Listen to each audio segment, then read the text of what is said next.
बिस्मिल्लाहिर्रहमानिर्रहीम। अस्सलामु अलैकुम वरहमतुल्लाहि वबरकातुहू। उम्मीद सहर के प्लेटफॉर्म से मैं हूँ डॉक्टर रुकैया अब्बासी और आज हम सूरह सजदा का तारुफ इंशाअल्लाह पढ़ेंगे। रब्बि इश्रह ली सदरी व यस्सिर ली अमरी वहलुल उक़दतम मिन लिसानी यफ़क़हू क़ौली रब्बी ज़िदनी इल्मा। सूरह सजदा मक्की सूरत है और इसमें 30 आयतें और 3 रुकू हैं। 21वें पारे की ये सूरत है और इसका मरकज़ी मौजू इस्लाम के बुनियादी अकायद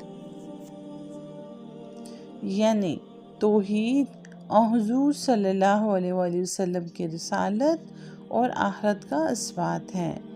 नीज़ जो कुफ़ार अरब इन अकायद की मुखालफत करते थे, इस सूरत में उनके एतराज़ात का जवाब भी दिया गया है और उनका अंजाम भी बताया गया है। चूँकि इस सूरत की आयत नंबर 15 सजदे की आयत है और जो शख्स भी इस सूरत की तिलावत करे या सुने उस पर सजदा तिलावत वाजिब है, इसलिए इसका नाम तंज़ीलुस सजदा या अलिफ लाम मीम अस-सजदा या सिर्फ सूरह सजदा रखा गया है। सही बुखारी की एक हदीस में है कि हुजूर सल्लल्लाहु अलैहि वसल्लम जुम्मा के दिन नमाज़ फजर की पहली रकत में बकसरत ये सूरत पढ़ा करते थे। मसनद अहमद की एक हदीस में है कि आप रात को सोने से पहले 2 सूरतों की तिलावत ज़रूर फरमाते, एक सूरह मुल्क और एक सूरह तंज़ीलुस सजदा। अल्लाह रब्बुल आलमीन की तरफ से ये एक ऐसी किताब उतारी जा रही है जिसमें कोई शक की बात नहीं। सूरह सजदा का ये बुनियादी मौजू है। क्या लोग ये कह रहे हैं कि पैगंबर ने उसे खुद गढ़ लिया है?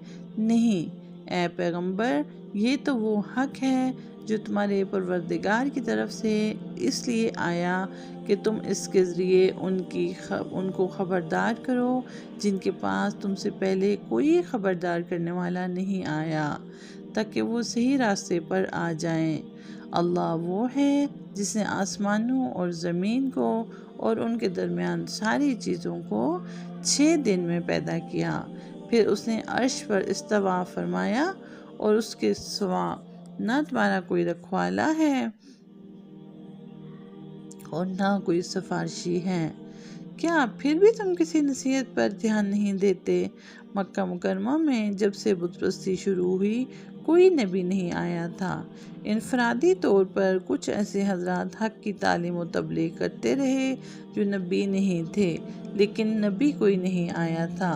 इस्तवा के लफ्ज़ी मानी सीधा होने और बैठने के आते हैं, लेकिन अल्लाह ताला के अर्श पर इस्तवा फरमाने का सही मतलब हमारी फ़हम और इदराक से बाहर है, इसीलिए इसकी तफसीलात में जाने की ज़रूरत नहीं, ना इसका कोई यकीनी नतीजा निकल सकता है। इतना ईमान रखना काफ़ी है कि जो कुछ कुरान करीम ने फरमाया वो बरहक है। बेशक अहले अरब बुतों की पूजा इस अकीदे से किया करते थे कि ये बुत अल्लाह ताला से हमारी सिफारिश करके हमारी दुनवी ज़रूरियात पूरी करेंगे, जैसा कि सूरह यूनुस की आयत 10 से 18 में अल्लाह ताला ने उनका ये अकीदा बयान फरमाया है। अल्लाह ताला के नज़दीक एक दिन के 1000 साल होने का मतलब है। इसकी सही तशरीह तो अल्लाह ही को मालूम है और हज़रत अब्दुल्ला बिन अब्बास रज़ी अल्लाह ताला अन्हु ने इसे मुतशाबिहात में शुमार किया है, लेकिन दूसरे मुफस्सिरीन के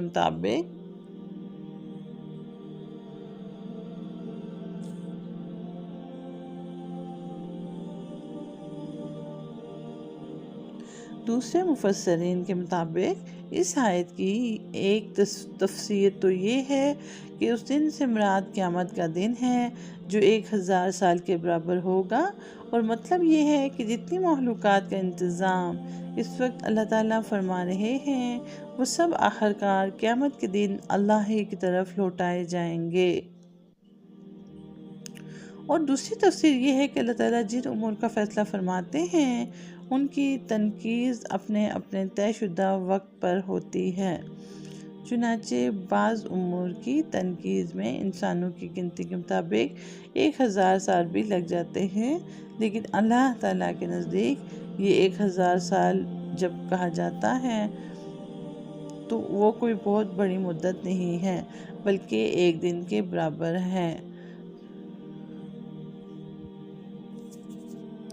آگے چل کے فرمایا گیا ہے کہ کفار کے سامنے جب یہ کہا جاتا ہے کہ ان کے کفر کے نتیجے میں ان پر اللہ تعالیٰ کی طرف سے دنیا یا آخرت میں عذاب آئے گا تو وہ اس کا مذاق اڑاتے ہیں اور کہتے تھے کہ اتنے دن گزر گئے لیکن کوئی عذاب نہیں آیا، اگر واقعی عذاب آنا ہے تو ابھی کیوں نہیں آ جاتا؟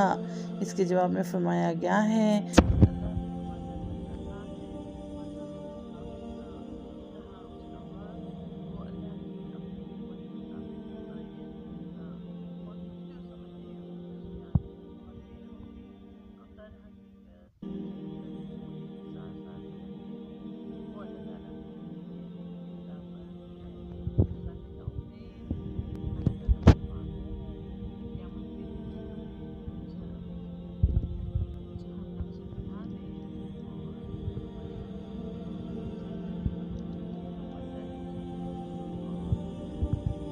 میں اور ہماری اولادوں کو قرآن کے ساتھ اتنا جوڑ دے کہ حشر کے میدان میں یہ قرآن ہماری سفارش کر سکے۔